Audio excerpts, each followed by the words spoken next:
ان منافقین کی تھی جو خوب دل کھول کر کفر پر جمے ہوئے ہیں، کبھی ایمان کا دھیان بھی دل میں نہیں آتا۔ آگے منافقین کے اس گروہ کی مثال ہے جو فی الواقع تردد میں تھے، کبھی کبھی اسلام کی حقانیت دیکھ کر اس کی طرف مائل ہونے لگتے، پھر جب اغراض نفسانی کا غلبہ ہوتا تو یہ میلان بدل جاتا تھا۔ یا ان منافقوں کی ایسی مثال ہے جیسے آسمان کی طرف سے بارش ہو، اس میں اندھیری بھی ہو اور رعد برق بھی ہو، جو لوگ اس بارش میں چل رہے ہیں وہ ٹھونسے لیتے ہیں اپنی انگلیاں کانوں میں کڑک کے سبب اندیشہ موت سے،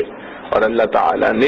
تعالیٰ احاطے میں لیے ہوئے کافروں کو برق کی یہ حالت ہے کہ معلوم ہوتا ہے کہ ابھی ان کی بینائی اس نے لے لی، جہاں ذرا ان کو بجلی کی چمک ہوئی تو اس کی روشنی میں چلنا شروع کر دیا، اور جب ان پر تاریکی ہوئی پھر کھڑے رہ گئے۔ اور اگر اللہ تعالیٰ ارادہ کرتے تو ان کے کان اور آنکھ سب سلب کر لیتے۔ بلا شبہ اللہ تعالیٰ ہر چیز پر قادر ہے۔ تو جس طرح یہ لوگ کبھی طوفان بعد و بارہ میں کبھی چلنے سے رہ جاتے ہیں، کبھی موقع پا کر آگے چلنے لگتے ہیں، یہی حال ان متردد منافقین کا ہے۔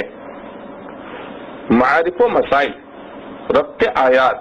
جیسا کہ پہلے بیان ہو چکا ہے کہ سورہ بقرہ کے شروع میں قرآن کریم کا شک و شبے سے بالاتر ہونا بیان کرنے کے بعد 20 آیتوں میں اس کے ماننے والوں اور نہ ماننے والوں کے حالات کا ذکر کیا گیا ہے۔ اول 5 آیتوں میں ماننے والوں کا تذکرہ متقین کے عنوان سے ہے، پھر 2 آیتوں میں ایسے نہ ماننے والوں کا ذکر ہے جو کھلے طور پر قرآن کا معاندانہ انکار کرتے تھے۔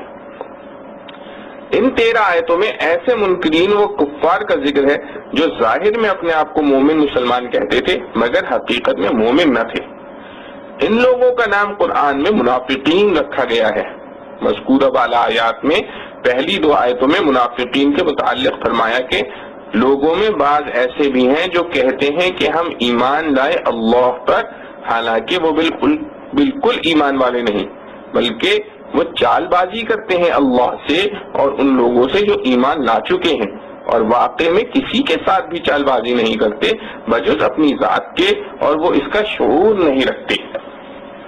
اس میں ان کے دعوی ایمان کو غلط اور جھوٹ قرار دیا گیا، اور یہ کہ ان کا یہ دعویٰ محض فریب ہے۔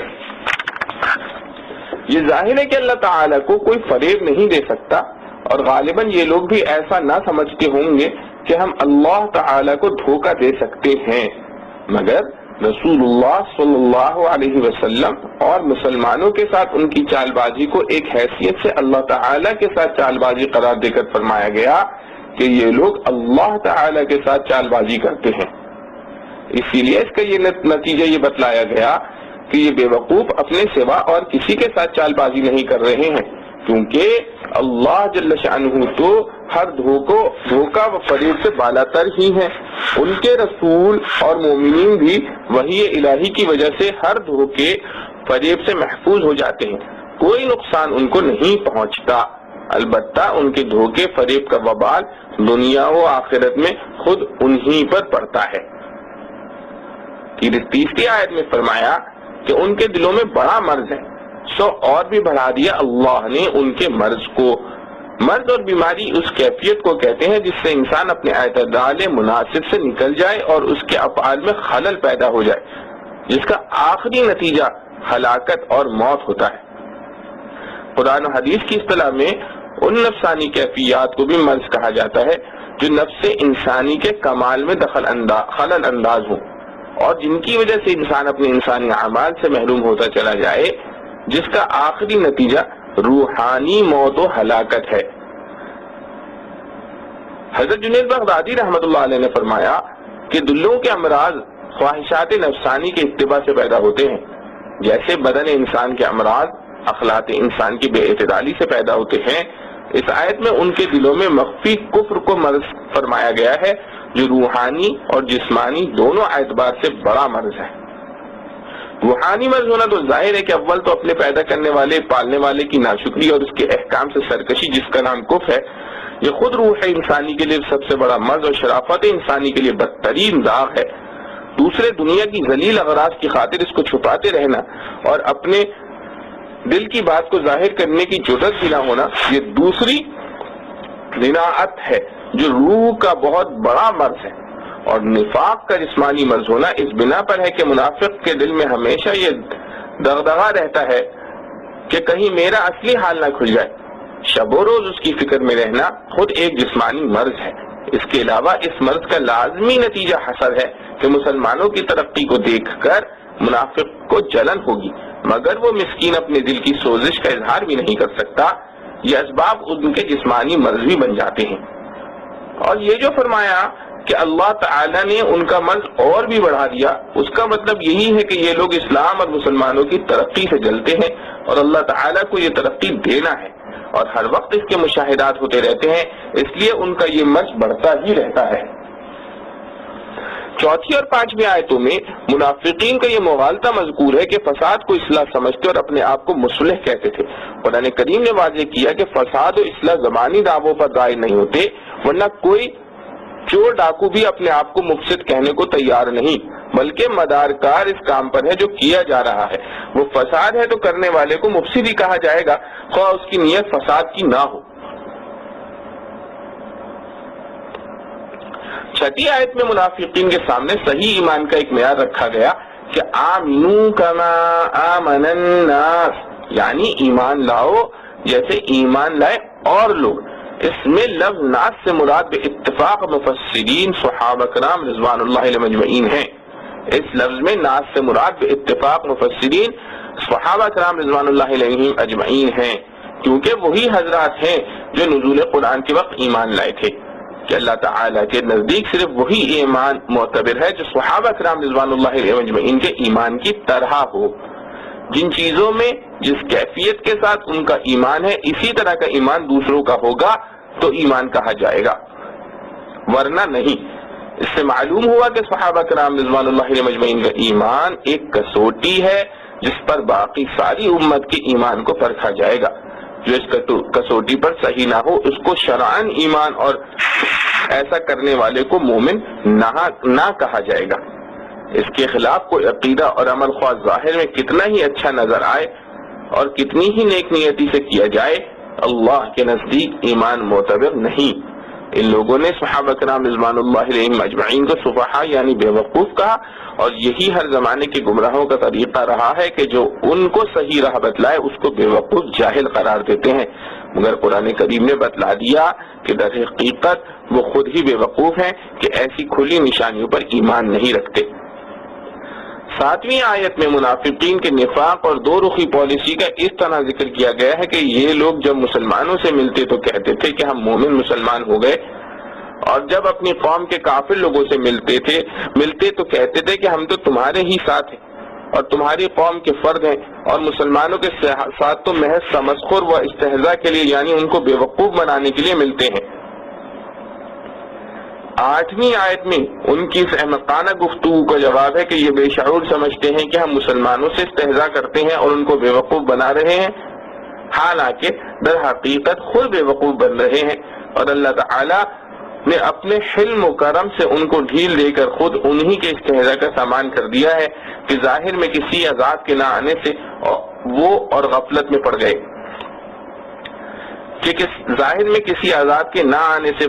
اور غفلت میں پڑ گئے اور اپنی سرکشی میں بڑھتے چلے گئے، یہاں تک کہ ان کا جرم اور سنگین ہو گیا، پھر دفعتاً پکڑ لیے گئے. اللہ تعالیٰ کی طرف سے یہ عمل چونکہ ان کے استہزاء کے جواب میں تھا، اس لیے اس عمل کو بھی استہزاء سے تعبیر کیا گیا. نویں آیت میں منافقین کے اس حال کا ذکر ہے کہ انہوں نے اسلام کو بھی قریب سے دیکھا، اس کا ذائقہ بھی چکھا، اور کفر میں تو پہلے سے مبتلا ہی تھے. پھر کفر و اسلام دونوں کو دیکھنے سمجھنے کے بعد انہوں نے اپنی ذلیل دنیاوی اغراض کی خاطر اسلام کے بدلے کفر ہی کو ترجیح دی. ان کے پاس ان کے اس عمل کو قرآن کریم نے تجارت بیوپار کا نام دے کر یہ بتلایا کہ ان لوگوں کو بیوپار کا بھی سلیقہ نہ آیا کہ بہترین قیمتی چیز یعنی ایمان دے کر رد کر دی اور تکلیف دہ چیز یعنی کفر خرید لیا. آخری 4 آیتوں میں منافقین کے حال کی 2 مثالیں دے کر اس کا قابل نفرت ہونا بیان فرمایا گیا. 2 مثالیں اس بنا پر دی گئیں کہ منافقین میں 2 طرح کے آدمی تھے. ایک وہ جو اپنے کفر میں بالکل پختہ تھے، ایمان کا اظہار صرف دنیاوی مصلحت کی وجہ سے کرتے تھے، ایمان و اسلام سے ان کو کوئی واسطہ نہ تھا، اور دوسرے کچھ لوگ ایسے بھی تھے جو اسلام کی حقانیت سے متاثر ہو کر کبھی کبھی سچے مسلمان ہونے کا ارادہ بھی کر لیتے تھے، مگر پھر دنیاوی اغراض سامنے آ کر ان کو اس ارادے سے روک دیتی تھی۔ اسی طرح وہ ایک تذبذب اور تردد کے حال میں رہتے۔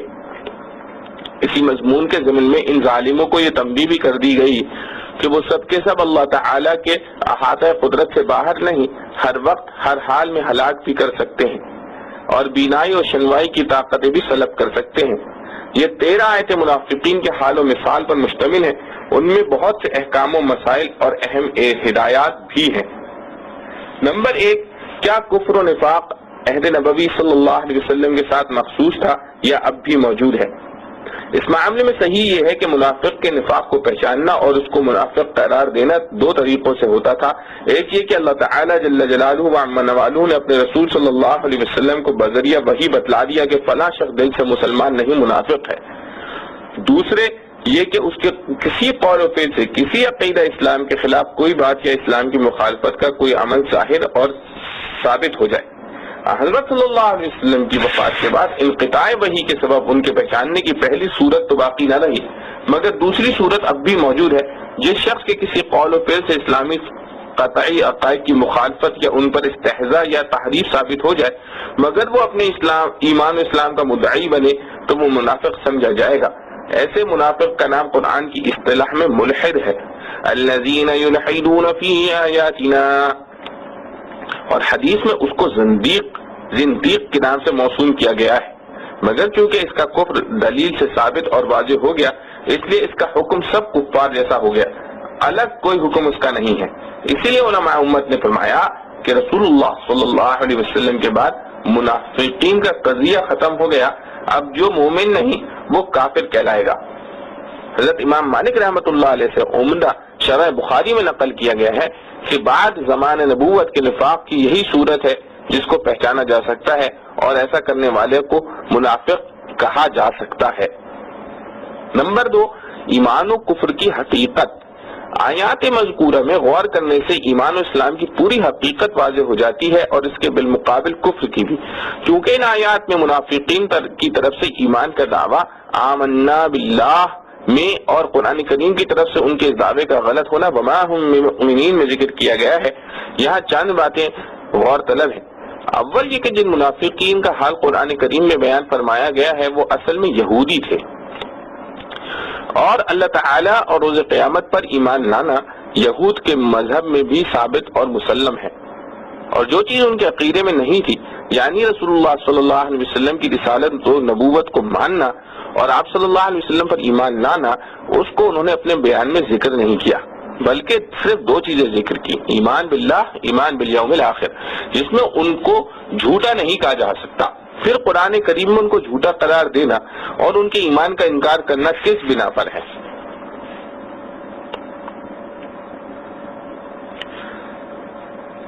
بات یہ ہے کہ کسی نہ کسی طرح اپنی منمانی صورتوں میں خدا تعالی یا آخرت کا اقرار کر لینا ایمان نہیں۔ یوں تو مشرکین بھی کسی نہ کسی انداز سے اللہ سبحانہ و تعالی کو مانتے ہیں اور سب سے بڑا قادر مطلق مانتے ہیں، اور مشرکین ہندوستان تو پرلو کا نام دے کر قیامت کا ایک نمونہ بھی تسلیم کرتے ہیں، مگر قرآن کی نظر میں یہ ایمان نہیں بلکہ صرف وہ ایمان معتبر ہے جو اس کی بتلائی ہوئی تمام صفات کے ساتھ ہو، اور آخرت پر ایمان وہ معتبر ہے جو قرآن کریم اور رسول کریم صلی اللہ علیہ وسلم کے بتلائے ہوئے حالات و اوصاف کے ساتھ ہو۔ ظاہر ہے کہ یہود اس معنی کے اعتبار سے نہ اللہ پر ایمان رکھتے ہیں نہ آخرت پر، کیونکہ ایک طرف تو وہ حضرت عزیر علیہ السلام کو خدا کا بیٹا قرار دیتے ہیں، اور آخرت کے معاملے میں بھی یہ غلط اعتقاد رکھتے ہیں کہ انبیاء کی اولاد بھی کچھ کرتی رہے، وہ بہرحال اللہ تعالی کی محبوب ہے، کہ انبیاء کی اولاد کچھ بھی کرتی رہے وہ بہرحال اللہ تعالی کی محبوب ہے، ان سے آخرت میں کوئی باس پرس نہ ہوگی، اور کچھ عذاب ہوا تو بہت معمولی ہوگا۔ اس لیے اس قرآنی اصطلاح کے اعتبار سے ان کا یہ کہنا کہ ہم اللہ اور روز قیامت پر ایمان لائے ہیں غلط اور جھوٹ ہوا۔ نمبر 3، کفر و ایمان کا ضابطہ۔ قرآن کریم کی اصطلاح میں ایمان وہ ہے جس کا ذکر اوپر سورہ بقرہ کی 13ویں آیت میں آ چکا ہے، وَإِذَا قِيلَ لَهُمْ آمِنُوا كَمَا آمَنَ النَّاسُ، جس سے معلوم ہوا کہ ایمان کا دعویٰ صحیح یا غلط جانچنے کا معیار صحابہ کرام رضوان اللہ علیہ مجمعین کا ایمان ہے، جو اس کے مطابق نہیں وہ اللہ تعالیٰ اور رسول اللہ صلی اللہ علیہ وسلم کے نزدیک ایمان نہیں۔ اگر کوئی شخص قرآنی عقیدے کا مفہوم قرآنی تصریح یا رسول اللہ صلی اللہ علیہ وسلم کی تشریح کے خلاف قرار دے کر یہ کہے کہ میں تو اس عقیدے کو مانتا ہوں، تو یہ ماننا شرعاً معتبر نہیں، جیسا کہ آج کل قادیانی گروہ کہتا ہے کہ ہم بھی عقیدہ ختم نبوت کو مانتے ہیں، مگر اس عقیدے میں رسول کریم صلی اللہ تعالی علیہ وسلم کی تصریحات اور صحابہ کرام رضوان اللہ تعالی علیہ مجمعین کی ایمان سے بالکل مختلف تحریف کرتے ہیں۔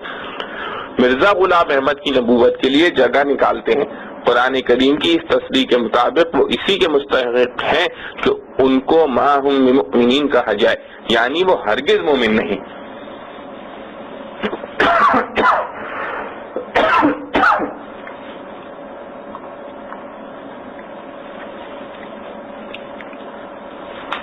خلاصہ یہ ہے کہ ایمان صحابہ رضوان اللہ علیہ مجمعین کے خلاف کوئی شخص کسی عقیدے کا نیا مفہوم بنائے اور اس عقیدے کا پابند ہونے کی وجہ سے اپنے آپ کو مومن مسلمان بتلائے اور مسلمانوں کے نماز روزہ میں شریک بھی ہو، مگر جب تک وہ قرآن کے اس بتلائے ہوئے معیار کے مطابق ایمان نہیں لائے گا، اس وقت تک وہ قرآن کی اصطلاح میں مومن نہیں کہلائے گا۔ ایک شبے کا ازالہ۔ حدیث و فقہ کا یہ مشہور مقولہ ہے کہ اہل قبلہ کو کافر نہیں کہا جا سکتا۔ اس کا مطلب یہ آیت مذکورہ کے تحت یہ متعین ہو گیا کہ اہل قبلہ سے مراد صرف وہ لوگ ہیں جو ضروریات دین میں سے کسی چیز کے منکر نہیں، ورنہ یہ منافقین بھی تو قبلے کی طرف سب مسلمانوں کی طرح نماز پڑھتے تھے، مگر یہ صرف روح قبلہ نماز پڑھنا ان کی ایمان کے لیے اس بنا پر کافی نہ ہوا کہ ان کا ایمان صحابہ کرام رضوان اللہ علیہ مجمعین کی طرح تمام ضروریات دین پر نہیں تھا۔ 4، جھوٹ ایک گھناؤنی چیز ہے۔ یہاں منافقین کے قول آمنا باللہ وبالیوم الآخر میں غور کیجئے کہ یہ لوگ پرلے درجے کے کافر ہونے کے باوجود اپنی دانست میں جھوٹ بولنے سے اجتناب کرتے ہیں، کیونکہ دعوی ایمان کے لیے صرف اللہ اور روز قیامت پر ایمان کا ذکر کرتے ہیں، ایمان پر رسول کا ذکر اس لیے نہیں کرتے کہ جھوٹ نہ ہو جائے۔ اس سے معلوم ہوا کہ جھوٹ ایسی گندی اور گھناؤنی چیز ہے کہ شریف آدمی خواہ کافر فاسق ہو جھوٹ بولنا پسند نہیں کرتا۔ یہ دوسری بات ہے کہ ان کا دعویٰ ایمان باللہ و بالیوم الآخر بھی قرآن اصطلاح کے خلاف ہونے کی وجہ سے نتیجتاً جھوٹ ثابت ہوا۔ 5، انبیاء علیہ السلام و اولیاء رحمۃ اللہ علیہ کے ساتھ برا سلوک کرنا اللہ تعالیٰ کے ساتھ برائی کرنا ہے۔ آیات مذکورہ میں منافقین کا ایک حال یہ بھی بتلایا ہے، یخادعون اللہ، یعنی یہ لوگ اللہ تعالیٰ کو دھوکہ دینا چاہتے اس کے ساتھ چال بازی کرتے ہیں، حالانکہ گروہ منافقین میں شاید کوئی بھی ایسا نہ ہو جو اللہ تعالیٰ کو دھوکہ دینے کا قصد رکھتا ہو یا یہ سمجھتا ہو کہ وہ اللہ سبحانہ و تعالیٰ کو فریب دے سکتا ہے، بلکہ حقیقت یہ تھی کہ یہ لوگ رسول کریم صلی اللہ علیہ وسلم اور مومنین کو دھوکہ دینے کے قصد سے شنی حرکتیں کرتے تھے۔ اللہ تعالی نے آیت مذکورہ میں اس کو اللہ کو دھوکہ دینا قرار دے کر یہ بتلا دیا کہ جو شخص اللہ تعالی کے کسی رسول یا ولی کے ساتھ کوئی برا معاملہ کرتا ہے وہ در حقیقت اللہ تعالی ہی کے ساتھ ایسا معاملہ کرنے کے حکم میں ہے۔ دوسری طرف حضرت صلی اللہ علیہ وسلم کی رفعت شان کی طرف بھی اشارہ کر دیا گیا کہ آپ صلی اللہ علیہ وسلم کی شان میں کوئی گستاخی کرنا ایسا ہی جرم ہے جیسے اللہ جل شانہ کی شان میں گستاخی جرم ہے۔ 6، جھوٹ بولنے کا وبال۔ آیات مذکورہ میں منافقین کے عذاب علیم کی وجہ بما کانوا یکذبون، یعنی ان کے جھوٹ بولنے کو قرار دیا ہے، حالانکہ ان کے کفر و نفاق کا جرم سب سے بڑا تھا، اور دوسرے جرائم مسلمانوں سے حسد، ان کے خلاف سازشیں بھی بڑے جرائم تھے، مگر عذاب علیم کا سبب ان کے جھوٹ بولنے کو قرار دیا۔ اس میں یہ اشارہ پایا جاتا ہے کہ جھوٹ بولنے کی عادت ان کا اصلی جرم تھا، اسی بری عادت نے ان کو کفر و نفاق تک پہنچا دیا تھا، اس لیے جرم کی حیثیت اگرچہ کفر و نفاق کی بڑھی ہوئی ہے مگر ان سب خرابیوں کی جڑ اور بنیاد جھوٹ بولنا ہے۔ اسی لیے قرآن کریم نے جھوٹ بولنے کو بت پرستی کے ساتھ جوڑ کر اس طرح ارشاد فرمایا ہے، فَاجْتَنِبُوا الرِّجْسَ مِنَ الْأَوْثَانِ وَاجْتَنِبُوا قَوْلَ الزُّورِ، یعنی بچو بت پرستی کی نجاست سے اور بچو جھوٹ بولنے سے۔ 7 اصلاح و فساد کی تعریف اور مصلح و مفسد کی پہچان۔ آیات مذکورہ میں گزر چکا ہے کہ جب کوئی ان منافقین سے یہ کہتا کہ اپنے نفاق کے ذریعے زمین میں فساد نہ پھیلاؤ تو وہ بڑے زور اور تاکید سے کہتے تھے انما نحن مصلحون۔ اس میں لفظ انما جو حصر اور انحصار کے لیے بولا جاتا ہے، اس کی وجہ سے معنی اس جملے کے یہ ہے کہ ہم تو مصلح ہی ہیں، یعنی ہمارے کسی عمل کا فساد سے کوئی واسطہ نہیں، مگر قرآن کریم نے ان کے جواب میں فرمایا الا انہم هم المفسدون ولکن لا یشعرون، یعنی یاد رکھو کہ یہی لوگ مفسد ہی ہیں مگر ان کو اس کا شعور نہیں۔ اس میں 2 باتیں معلوم ہوئی، ایک یہ کہ منافقین کی حرکات حقیقتاً زمین میں فساد و فتنہ و فساد پھیلنے کا سبب تھی، دوسری بات یہ کہ منافقین فتنہ و فساد پھیلانے کی نیت اور قصد سے یہ کام نہ کرتے تھے، بلکہ ان کو معلوم بھی نہیں تھا کہ اس کا نتیجہ فتنہ و فساد ہے، جیسا کہ قرآن کی تصریح وَلَٰكِن لَّا يَشْعُرُونَ سے معلوم ہوتا ہے۔ وجہ یہ ہے کہ زمین میں فتنہ و فساد جن چیزوں سے پھیلتا ہے ان میں کچھ تو ایسی چیزیں ہیں جن کو ہر شخص فتنہ و فساد سمجھتا ہے، جیسے قتل، غارت گری، چوری، دھوکہ، فریب، اغوا، بدکاری وغیرہ۔ ہر سمجھدار آدمی ان کو شر و فساد سمجھتا ہے اور ہر شریف آدمی ان سے بچتا ہے، اور کچھ چیزیں ایسی بھی ہیں جو اپنی ظاہری سطح کے اعتبار سے کوئی فتنہ فساد نہیں ہوتی مگر ان کی وجہ سے انسانوں کے اخلاق برباد ہوتے ہیں، اور انسان کی اخلاقی گراوٹ سارے فتنوں اور فسادوں کے دروازے کھول دیتی ہے۔ ان منافقین کا بھی یہی حال تھا کہ چوری، ڈاکہ، بدکاری وغیرہ سے بچتے تھے، اسی لیے بڑی زور سے اپنے مفسد ہونے کا انکار اور مصلح ہونے کا اس بات کیا، مگر نفاق اور کینہ اور حسد اور اس کے ماتحت دشمنوں سے سازشیں یہ چیزیں انسان کے اخلاق کو ایسا تباہ کر دیتی ہیں کہ انسان بہت سے حیوانوں کی سطح سے بھی نیچے آ جاتا ہے اور ایسے کام کرنے پر اتر آتا ہے جو کبھی کسی بھلے معنی سے متصور نہیں ہوتے۔ اور جب انسان اپنے انسانی اخلاق کو بیٹھا تو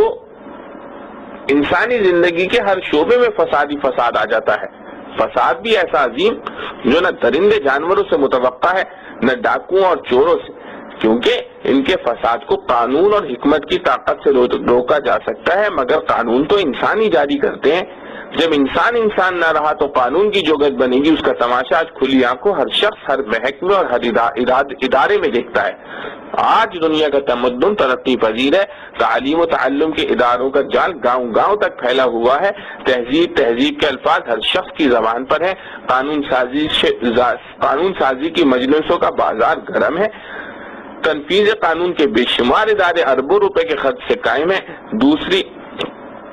دفتری انتظامات کی بھول بھلیاں ہیں، مگر جرائم اور فتنے فساد روز بروز بڑھتے ہی جاتے ہیں۔ وجہ اس کے سوا نہیں کہ کوئی قانون خود کار مشین نہیں ہوتا بلکہ اس کو انسان چلاتے ہیں۔ جب انسان اپنی انسانیت کھو بیٹھا تو پھر اس فساد کا علاج نہ قانون سے ہو سکتا ہے نہ حکومت اور محکموں کے چکر سے۔ اسی لیے انسانیت کے عظیم ترین محسن نبی کریم صلی اللہ علیہ وسلم نے اپنی تمام تر توجہ اس پر مرکوز فرمائی ہے کہ انسان کو صحیح معنی میں انسان بنا دیں تو پھر فساد و جرائم خود بخود ختم ہو جاتے ہیں۔ نہ پولیس کی زیادہ ضرورت رہتی ہے نہ عدالتوں کے اس پھیلاؤ کی جو دنیا میں پایا جاتا ہے، اور جب تک دنیا کے جس حصے میں آپ صلی اللہ علیہ وسلم کی تعلیم و ہدایت پر عمل ہوتا رہا، دنیا نے وہ امن و امان دیکھا جس کی نظیر نہ پہلے کبھی دیکھی گئی نہ ان تعلیمات کو چھوڑنے کے بعد متوقع ہے۔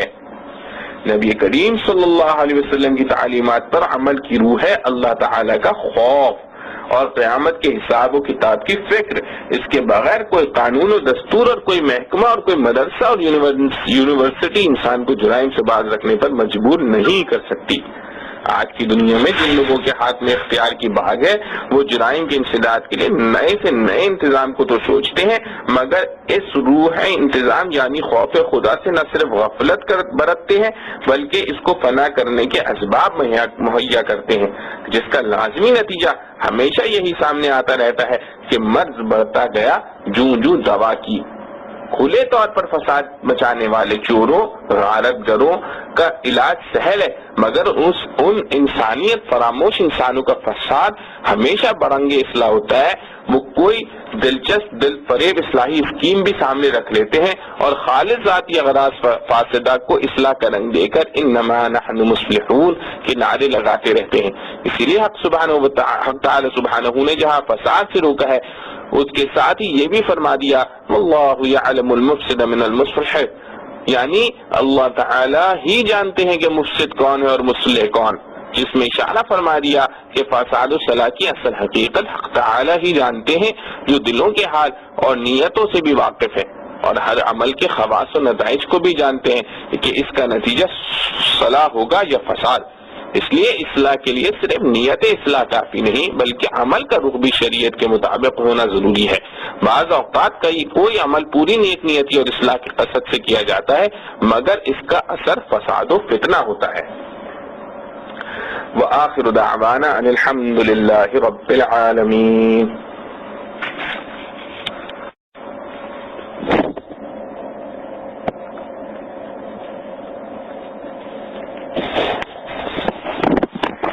اعوذ باللہ من الشیطان الرجیم بسم اللہ الرحمن الرحیم۔ یا ایہا الناس اعبدوا ربکم الذی خلقکم والذین من قبلکم لعلکم تتقون۔ الذي جعل لكم الأرض فراشا والسماء بناء وأنزل من السماء ماء فأخرج به من الثمرات رزقا لكم فلا تجعلوا لله أندادا وأنتم تعلمون۔ اے لوگو، بندگی کرو اپنے رب کی جس نے پیدا کیا تم کو اور ان کو جو تم سے پہلے تھے تاکہ تم پرہیزگار بن جاؤ، جس نے بنایا واسطے تمہارے زمین کو بچھونا اور آسمان کو چھت اور اتارا آسمان سے پانی، پھر نکالے اس سے میوے تمہارے کھانے کے واسطے، سو نہ ٹھہراؤ کسی کو اللہ کے مقابل اور تم تو جانتے ہو۔ خلاصہ تفسیر، اے لوگو عبادت اختیار کرو اپنے پروردگار کی جس نے تم کو پیدا کیا اور ان لوگوں کو بھی جو تم سے پہلے گزر چکے ہیں، عجب نہیں کہ تم دوزخ سے بچ جاؤ۔ شاہی محاورے میں عجب نہیں کا لفظ وعدے کے موقع پر بولا جاتا ہے۔ وہ ذات پاک ایسی ہے جس نے بنایا تمہارے لیے زمین کو اور فرش، وہ ذات پاک ایسی ہے جس نے بنایا تمہارے لیے زمین کو، فرش اور آسمان کو چھت،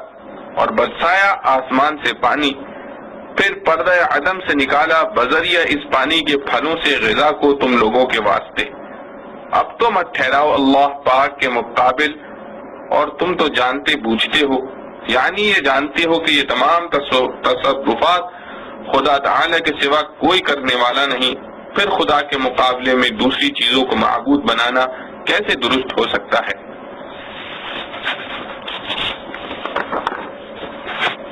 معارف و مسائل، ربط آیات۔ سورہ بقرہ کی دوسری آیت میں اس دعا و درخواست کا جواب تھا جو سورہ فاتحہ میں آئی ہے، یعنی اہدنا الصراط المستقیم، یعنی جو صراط مستقیم تم طلب کرتے ہو وہ اس کتاب میں ہے۔ کیونکہ قرآن کریم اول سے آخر تک صراط مستقیم ہی کی تشریح ہے، اس کے بعد قرآنی ہدایات کو قبول کرنے اور نہ کرنے کے اعتبار سے انسان کے تین گروہوں کو بیان کیا گیا۔ پہلی تین آیات میں مومنین متقین کا ذکر ہوا جنہوں نے ہدایات قرآنی کو اپنا نصب العین بنا لیا۔ بعد کی دو آیتوں میں اس گروہ کا ذکر کیا جس نے کھلے طور پر اس ہدایت کی مخالفت کی۔ اس کے بعد 13 آیتوں میں اس خطرناک گروہ کے حالات بیان کیے گئے جو حقیقت میں تو قرآنی ہدایات کے مخالف تھے مگر دنیا کی ذلیل اغراض یا مسلمانوں کو نقصان پہنچانے کے خیال سے اپنے کفر و مخالفت کو چھپا کر مسلمانوں میں شامل رہتے اور اپنے آپ کو مسلمان ظاہر کرتے۔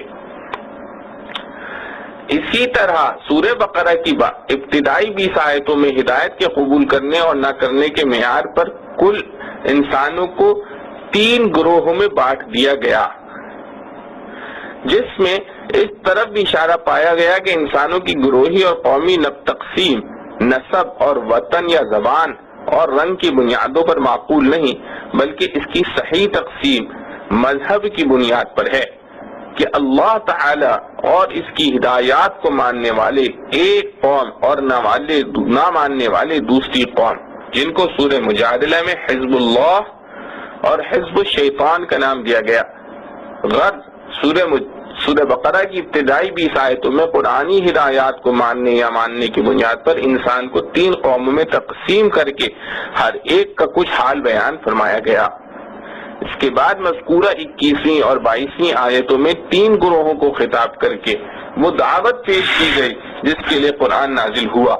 اور اس میں مخلوق پرستی سے باز آنے اور ایک خدا کی عبادت کرنے کی طرف دعوت ایسے انداز سے دی گئی ہے کہ اس میں دعوے کے ساتھ اس کے واضح دلائل بھی موجود ہیں، جن میں ادنا سمجھ بوجھ والا انسان بھی ذرا سا غور کرے تو توحید کے اقرار پر مجبور ہو جائے۔ پہلی آیت میں یا ایہا الناس سے خطاب شروع ہوا۔ لفظ الناس عربی لفظ زبان میں مطلق انسان کے معنی میں آتا ہے، اس لیے مذکورہ تینوں گروہ اس میں داخل ہیں، جن کو مخاطب کر کے ارشاد فرمایا اعبدوا ربکم۔ عبادت کے معنی ہے اپنی پوری طاقت مکمل فرما برداری میں صرف کرنا اور خوف و عظمت کے پیش نظر نافرمانی سے دور رہنا۔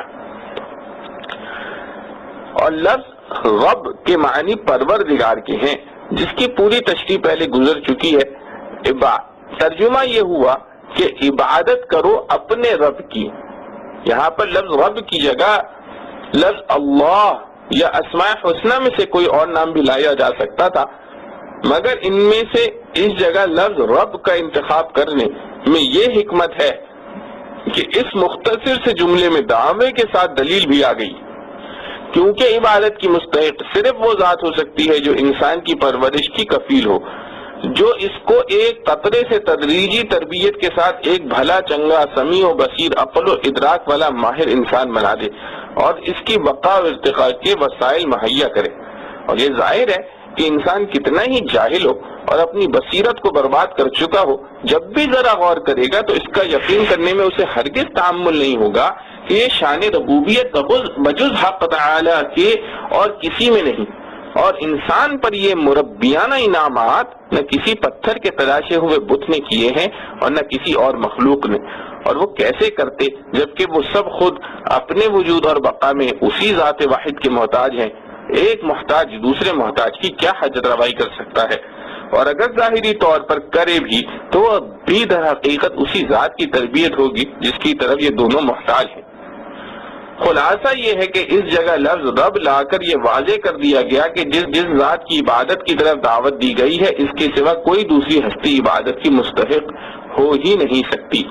اس جملے میں انسانوں کے تینوں گروہوں کو خطاب ہے اور ہر مخاطب کے لیے اس جملے کا معنی و مطلب جدا ہے۔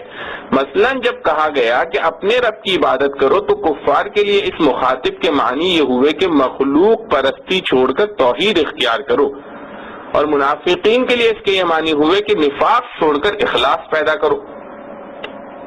گناہ گار مسلمانوں کے لیے معنی یہ ہوئے کہ گناہ سے باز آؤ اور کامل اطاعت اختیار کرو، اور متقی مسلمانوں کے لیے اس کے جملے کے یہ معنی ہوئے کہ اپنی طاعت و عبادت پر ہمیشہ قائم رہو اور اس میں ترقی کی کوشش کرو۔ اس کے بعد رب کی چند صفات خاصہ کا ذکر کر کے اس مضمون کی مزید توضیح فرما دی گئی۔ ارشاد ہوتا ہے الذی خلقکم والذین من قبلکم، یعنی تمہارا پروردگار وہ ہے جس نے تمہیں پیدا کیا اور ان قوموں کو بھی جو تم سے پہلے گزر چکی ہیں۔ اس میں رب کی وہ صفت بتلائی گئی ہے جو اللہ جل شانہ کے سوا کسی مخلوق میں پائے جانے کا کسی کو وہم و گمان بھی نہیں ہو سکتا، کہ نیست سے ہست اور نابود سے بود کرنا، پھر بطن مادر کی تاریکیوں اور گندگیوں میں ایسا حسین و جمیل پاک و صاف انسان بنا دینا کہ فرشتے بھی اس کی پاکی پر رشک کریں، یہ سوائے اس ذات حق کے کس کا کام ہو سکتا ہے جو کسی کا محتاج نہیں اور سب اس کے محتاج ہیں۔ اس آیت میں خلقکم کے ساتھ الذین من قبلکم کا اضافہ کر کے ایک تو یہ بتلا دیا کہ تم اور تمہارے آباء و اجداد یعنی تمام بنی نوع انسان کا خالق وہی پروردگار ہے. دوسرے صرف من قبلکم کا ذکر فرمایا، من بعدکم یعنی بعد میں تم پیدا ہونے والے لوگوں کا ذکر نہیں کیا. اس میں اس کی طرف بھی اشارہ ہو گیا کہ امت محمدی علی صاحب الصلاۃ والسلام کے بعد کوئی دوسری امت یا دوسری ملت نہیں ہوگی، کیونکہ خاتم النبیین صلی اللہ علیہ وسلم کے بعد نہ کوئی نبی مبعوث ہوگا نہ اس کی کوئی جدید امت ہوگی. اس کے بعد اسی آیت کا آخری جملہ ہے لعلکم تتقون، یعنی دنیا میں گمراہی اور آخرت میں عذاب سے نجات پانے کی امید تمہارے لیے صرف اسی صورت میں ہو سکتی ہے کہ توحید کو اختیار کرو اور شرک سے باز آؤ. کائنات زمین و آسمان میں قدرت حق کے مظاہر. پھر دوسری آیت میں رب کی تعریف، رب کی دوسری صفات کا بیان اس طرح فرمایا گیا ہے الذی جعل لکم الارض فراشا والسماء بناء وانزل من السماء ماء فاخرج به من الثمرات رزقا لکم. یعنی رب وہ ذات ہے جس نے بنایا تمہارے لیے زمین کو فرش اور آسمان کو چھت اور برسایا آسمان سے پانی، پھر اس پانی کے ذریعے پردہ عدم سے نکالی پھلوں کی غذا تمہارے لیے. پہلی نعمت، اس سے پہلی آیت میں ان انعامات کا ذکر تھا جو انسان کی ذات سے متعلق ہیں، اور اس میں ان انعامات کا ذکر ہے جو انسان کے گرد و پیش کی چیزوں سے متعلق ہے. یعنی پہلی آیت میں انفسی اور دوسری میں آفاقی نعمتوں کا ذکر فرما کر تمام اقسام نعمت کا احاطہ فرمایا گیا. ان آفاقی نعمتوں میں سے زمین کی پیدائش کا ذکر ہے کہ اس کو انسان کے لیے فرش بنا دیا، نہ پانی کی طرح نرم ہے جس پر قرار نہ ہو سکے، اور نہ لوہے پتھر کی طرح سخت ہے کہ ہم اسے اپنی ضروریات کے مطابق آسانی سے استعمال نہ کر سکے، بلکہ نرمی اور سختی کے درمیان ایسا بنا دیا جو عام انسانی ضروریات زندگی میں کام دے سکے. فراش کے لفظ سے یہ لازم نہیں آتا کہ زمین گول نہ ہو، کیونکہ زمین کا یہ عظیم الشان کرہ گول ہونے کے باوجود دیکھنے میں ایک سطح نظر آتا ہے، اور قرآن کا عام طرز یہی ہے کہ ہر چیز کی وہ کیفیت بیان کرتا ہے جس کو ہر دیکھنے والا عالم، جاہل، شہری، دیہاتی سمجھ سکے. دوسری نعمت یہ ہے کہ آسمان کو ایک مزین اور نظر فریب چھت بنا دیا. تیسری نعمت یہ ہے کہ آسمان سے پانی برسایا. پانی آسمان سے برسانے کے لیے ضروری نہیں کہ بادل کا واسطہ درمیان میں نہ ہو، بلکہ محاورات میں ہر اوپر سے آنے والی چیز کو آسمان سے آنا بولتے ہیں. خود قرآن کریم نے متعدد مقامات میں بادلوں سے پانی برسانے کا ذکر فرمایا ہے. مثلا ارشاد ہے انتم انزلتموه من المزن ام نحن المنزلون، کیا بارش کا پانی سفید بادلوں سے تم نے اتارا ہے یا ہم اس کے اتارنے والے ہیں. دوسری جگہ ارشاد ہے وَأَنزَلْنَا مِنَ الْمُعَصِرَاتِ مَاءً ثَجَّاجًا، ہم نے اتارا پانی بھرے ہوئے بادلوں سے پانی کا ریلا. چوتھی نعمت اس پانی کے ذریعے پھل پیدا کرنا اور پھلوں سے انسان کی غذا پیدا کرنا ہے. پروردگار عالم کی چار مذکورہ صفات میں سے پہلی تین باتیں تو ایسی ہیں کہ ان میں انسان کی سعی و عمل تو کیا خود اس کے وجود کو بھی دخل نہیں. بیچارے انسان کا نام و نشان بھی نہ تھا جب زمین اور آسمان پیدا ہو چکے تھے اور بادل اور بارش اپنا کام کر رہے تھے. ان کے متعلق تو کسی بے وقوف جاہل کو بھی یہ شبہ نہیں ہو سکتا کہ یہ کام سوائے حق جل شانہ کے کسی انسان یا بت یا کسی اور مخلوق نے کیے ہوں گے. ہاں، زمین سے پھل اور پھلوں سے انسانی غذا نکالنے میں کسی سادہ لو اور سطحی نظر رکھنے والے کو یہ شبہ ہو سکتا تھا کہ یہ انسانی سعی و عمل اور اس کی دانش مندانہ تدبیروں کا نتیجہ ہے کہ وہ زمین کو نرم کرنے اور کمانے میں، پھر بیج ڈالنے اور جمانے میں، پھر اس کی تربیت اور حفاظت میں اپنی محنت خرچ کرتا ہے. لیکن قرآن کریم نے دوسری آیات میں اس کو بھی صاف کر دیا کہ انسان کی سعی اور محنت کو درخت اگانے یا پھل نکالنے میں قطعاً کوئی دخل نہیں.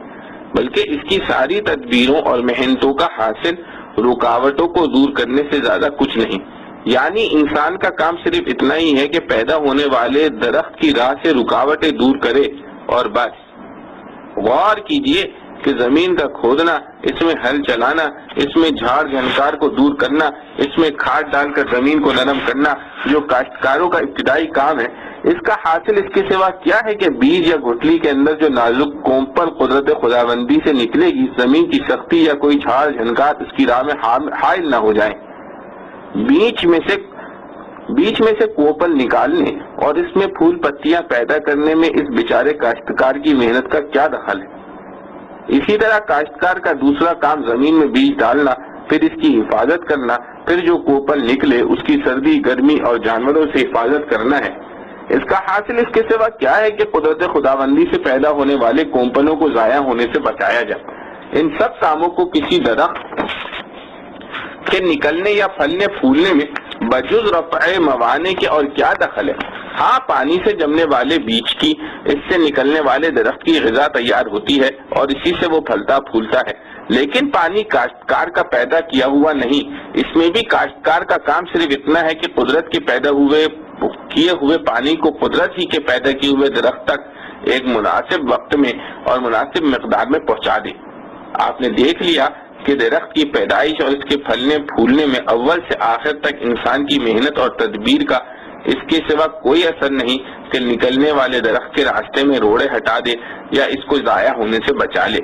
باقی رہی خود درخت کی پیدائش، اس کا بڑھنا، اس میں پتے اور شاخیں، پھر پھول اور پھل پیدا کرنا، سو اس میں سوائے خدا تعالی کی قدرت کے اور کسی کا کوئی دخل نہیں۔ اسی مضمون کو قرآن کریم نے اس طرح بیان فرمایا ہے: أَفَرَأَيْتُم مَّا تَحْرُثُونَ أَأَنتُمْ تَزْرَعُونَهُ أَمْ نَحْنُ الزَّارِعُونَ۔ بتلاؤ،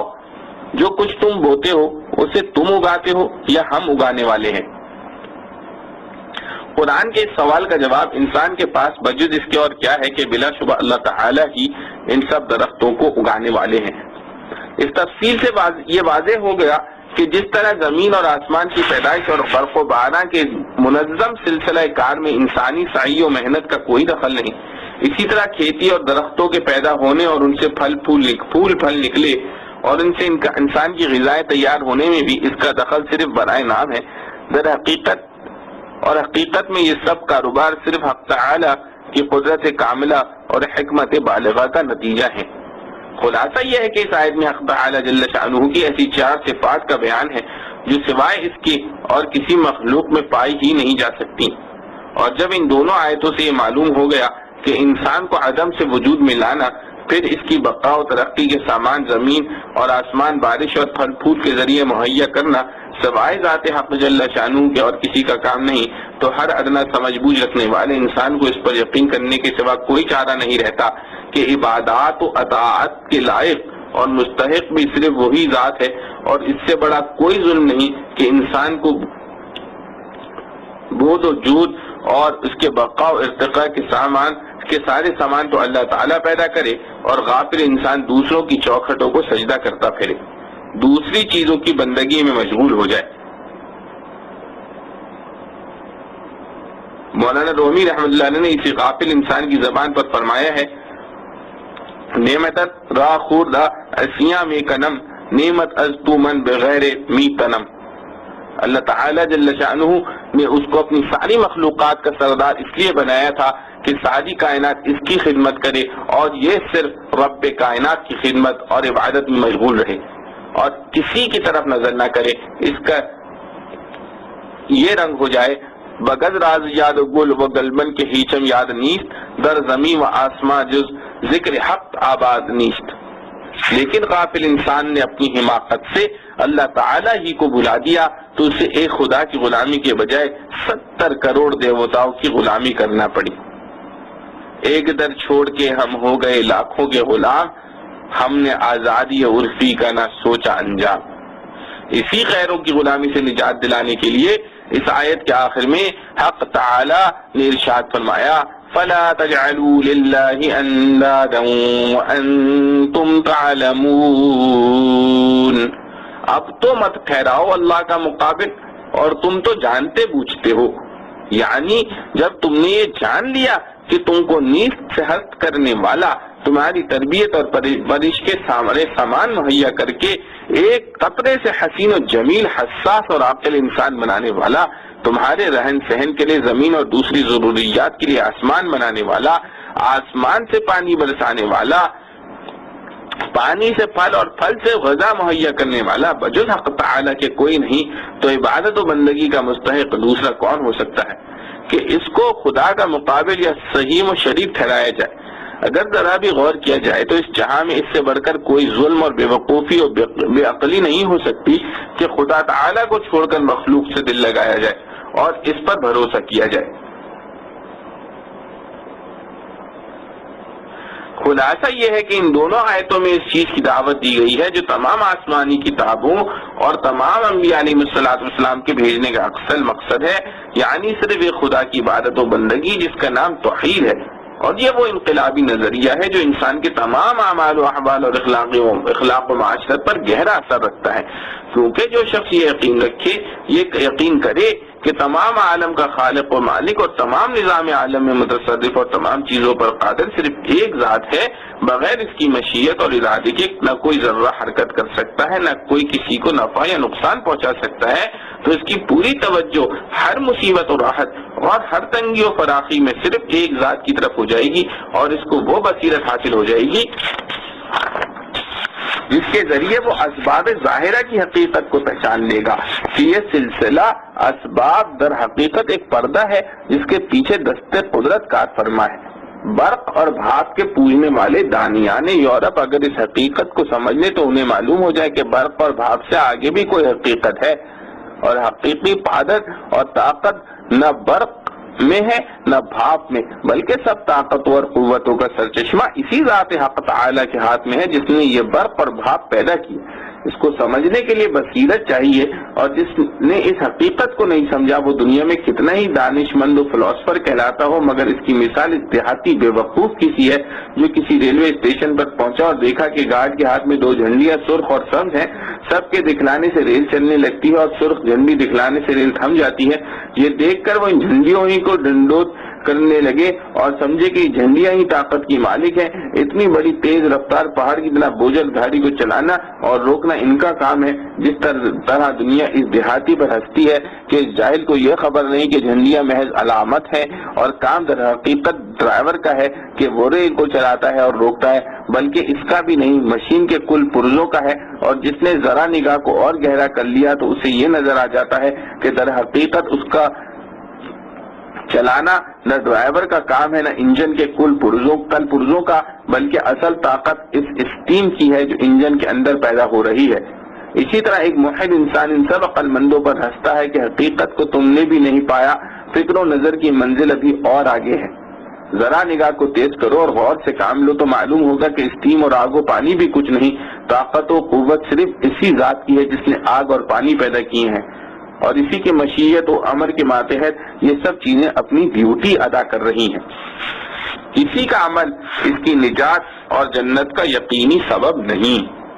لعلکم تتقون، اس لفظ میں لعل استعمال فرمایا ہے جو رجا یعنی امید کے معنی میں آتا ہے، اور ایسے مواقع پر بولا جاتا ہے جہاں کسی فعل کا وقوع یقینی نہ ہو۔ حکم ایمان و توحید کے نتیجے میں نجات اور جنت کا حصول وعدہ الہیہ کے مطابق یقینی ہے، مگر اس یقینی شے کو امید و رجا کے عنوان سے بیان کرنے میں حکمت یہ بتلانا ہے کہ انسان کا کوئی عمل اپنی ذات میں نجات و جنت کی قیمت نہیں بن سکتا، بلکہ فضل خداوندی اس کا اصل سبب ہے۔ ایمان و عمل کی توفیق ہونا اس فضل خداوندی کی علامت ہے، علت نہیں۔ عقیدہ توحید ہی دنیا میں امن و امان اور سکون و اطمینان کا ضامن ہے۔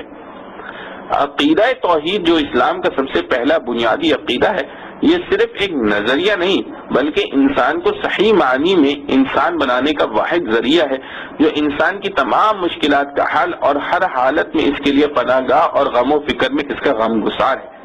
کیونکہ عقیدہ توحید کا حاصل یہ ہے کہ عناصر کے کون و فساد اور ان کے سارے تغیرات صرف ایک ہستی کی مشیت کے تابع اور اس کی حکمت کے مظاہر ہیں۔ ہر تغیر ہے غیب کی آواز، ہر تجدد میں ہے ہزاروں راز۔ اور ظاہر ہے کہ جب یہ عقیدہ کسی کے قلب و دماغ پر چھا جائے اور اس کا حال بن جائے تو یہ دنیا ہی اس کے لیے جنت بن جائے گی۔ سارے جھگڑے فساد اور ہر فساد کی بنیادیں ہی منہدم ہو جائیں گی، کیونکہ اس کے سامنے یہ سبق ہوگا از خدا دا خلاف دشمن دوست کے دل ہر دو در تصرف اوست۔ اس عقیدے کا مالک ساری دنیا سے بے نیاز، ہر خوف و خطر سے بالاتر زندگی گزارتا ہے۔ اس کا حال یہ ہوتا ہے موحد چبر پائے ریزی زرش چے فولاد ہندی نہیں برسرش، امید ہر اسش نبا شرط زکس ہمی است بنیاد توحید و بس۔ کلمہ لا الہ الا اللہ جو کلمہ توحید کہلاتا ہے، اس کا یہی مفہوم ہے، مگر یہ ظاہر ہے کہ توحید کا محض زبانی اقرار اس کے لیے کافی نہیں، بلکہ سچے دل سے اس کا یقین اور یقین کے ساتھ استحضار ضروری ہے، کیونکہ توحید خدا واحد یدن بود نہ واحد گفتن۔ کلمہ لا الہ الا اللہ کے پڑھنے والے تو آج دنیا میں کروڑوں ہیں، اور اتنے ہیں کہ کسی زمانے میں اتنے نہیں ہوئے، لیکن عام طور پر یہ صرف زبانی جمع خرچ ہے۔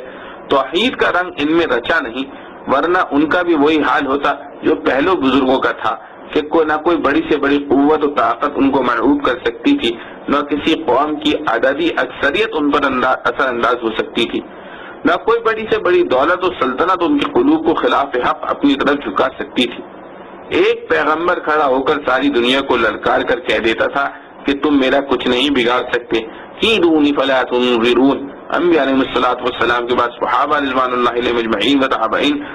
رحم اللہ علیہما جو تھوڑی سی مدت میں دنیا پر چھا گئے، ان کی طاقت و قوت اسی حقیقی توحید میں مشمر تھی۔ اللہ تعالی ہمیں اور سب مسلمانوں کو یہ دولت نصیب فرمائے، آمین۔ وآخر دعوانا ان الحمد للہ رب العالمین۔ اعوذ باللہ من الشیطان الرجیم، بسم اللہ الرحمن الرحیم۔ وَإِن كُنتُمْ فِي رَيْبٍ مِّمَّا نَزَّلْنَا عَلَىٰ عَبْدِنَا فَأْتُوا بِسُورَةٍ مِّن مِّثْلِهِ وَادْعُوا شُهَدَاءَكُم مِّن دُونِ اللَّهِ إِن كُنتُمْ صَادِقِينَ فَإِن لَّمْ تَفْعَلُوا وَلَن تَفْعَلُوا فَاتَّقُوا النَّارَ الَّتِي وَقُودُهَا النَّاسُ وَالْحِجَارَةُ أُعِدَّتْ لِلْكَافِرِينَ۔ ترجمہ: اور اگر تم شک میں ہو اس کلام سے جو اتارا ہم نے اپنے بندے پر، تو لے آؤ ایک صورت اس جیسی اور بلاؤ اس کو جو تمہارا مددگار ہو اللہ کے سوا، اگر تم سچے ہو۔ پھر اگر ایسا نہ کر سکو اور ہرگز نہ کر سکو گے تو پھر بچو اس آگ سے جس کا ایندھن آدمی اور پتھر ہیں، تیار کی ہوئی ہے کافروں کے واسطے۔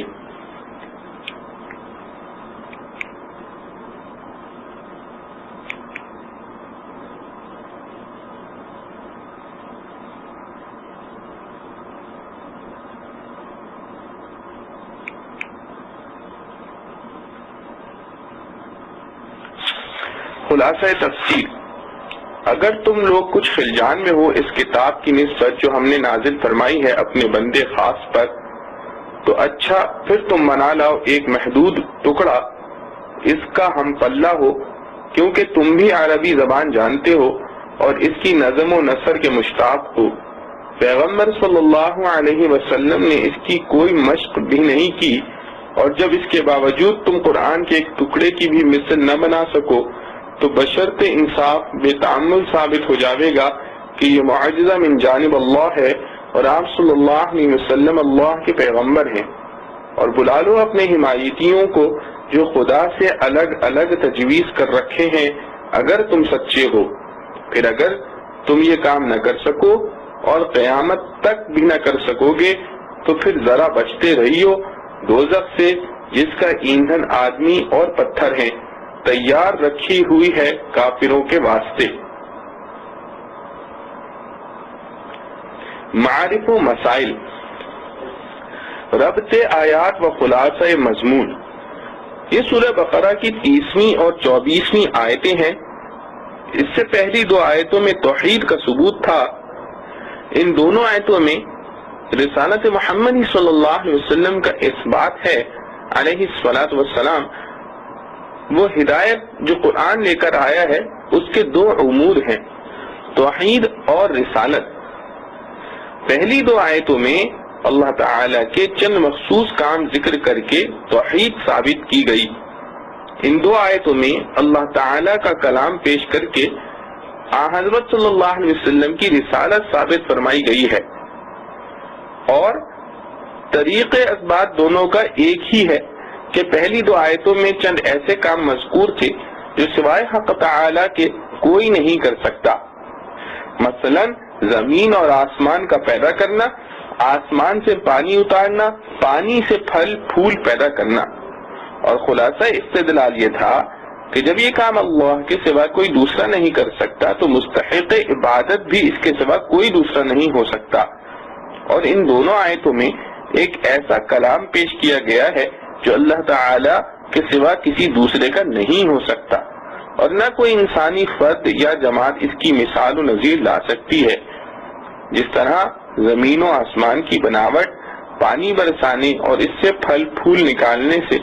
انسانی طاقت کا عاجز ہونا اس کی دلیل تھی کہ یہ کام صرف اللہ تعالی ہی کے ہیں، اسی طرح کلام الہی کا مثل یا نظیر پیش کرنے سے پوری مخلوق کا عاجز رہنا اس کی دلیل ہے کہ یہ کلام اللہ تعالی ہی کا ہے، کسی مخلوق کا نہیں۔ اس آیت میں قرآن نے پوری دنیا کے انسانوں کو خطاب کر کے چیلنج دیا ہے کہ اگر تم اس کلام کو اللہ کا کلام نہیں بلکہ کسی انسان کا کلام سمجھتے ہو تو تم بھی انسان ہو، تمہیں بھی ایسا کلام پیش کرنے پر قدرت ہونا چاہیے۔ پورا کلام تو کیا، تم اس کلام کے ایک چھوٹے سے ٹکڑے کی نظیر و مثال بنا کر دکھا دو، اور اس پر تمہارے لیے یہ مزید آسانی دی جاتی ہے کہ تنہا کوئی آدمی نہ بنا سکے تو تمہیں اختیار ہے سارے جہاں سے اپنے حمایتی اور مددگار جمع کر لو اور ایک بین العالمی کانفرنس کر کے اس قرآن کی چھوٹی سی سورت کی مثال بنا لاؤ۔ پھر اسی پر بس نہیں کیا، دوسری آیت میں ان کو غیرت دلائی کہ تمہاری مجال نہیں کہ اس جیسی ایک سورت بنا سکو، پھر عذاب سے ڈرایا کہ تو جب تم اس کلام کی مثل بنانے سے اپنا عجز محسوس کرتے ہو، اور یہ صاف اس کی دلیل ہے کہ یہ انسان کا کلام نہیں بلکہ ایک ایسی ہستی کا کلام ہے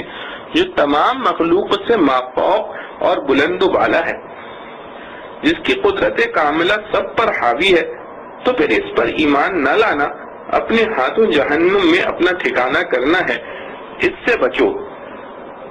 حاصل یہ ہے کہ ان دونوں آیتوں میں قرآن کریم کو رسول کریم صلی اللہ علیہ وسلم کا اعلیٰ معجزہ بتلا کر آپ صلی اللہ علیہ وسلم کی رسالت اور سچائی کا ثبوت پیش کیا گیا ہے۔ رسول اللہ صلی اللہ علیہ وسلم کے معجزات تو ہزاروں ہیں اور بڑے بڑے حیرت انگیز ہیں، لیکن ان سب میں سے اس جگہ آپ صلی اللہ علیہ وسلم کے علمی معجزے یعنی قرآن کے ذکر پر اکتفا کر کے یہ بتلا دیا گیا کہ آپ صلی اللہ علیہ وسلم کا سب سے بڑا معجزہ قرآن ہے، اور اس معجزے کو انبیاء علیہ السلام کے عام معجزات میں بھی ایک خاص امتیاز یہ حاصل ہے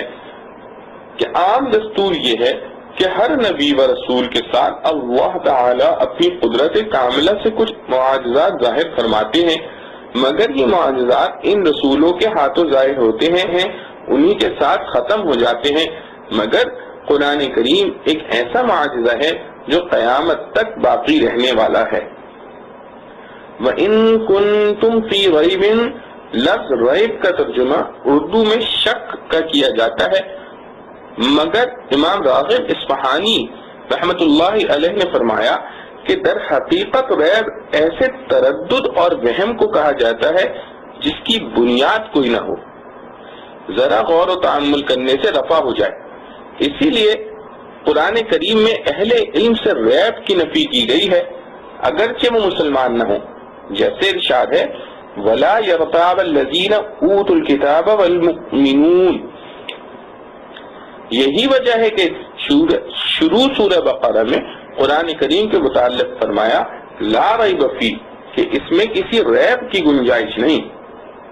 اور اس آیت میں فرمایا وَإِن كُنتُمْ فِي رَيْبٍ، یعنی اگر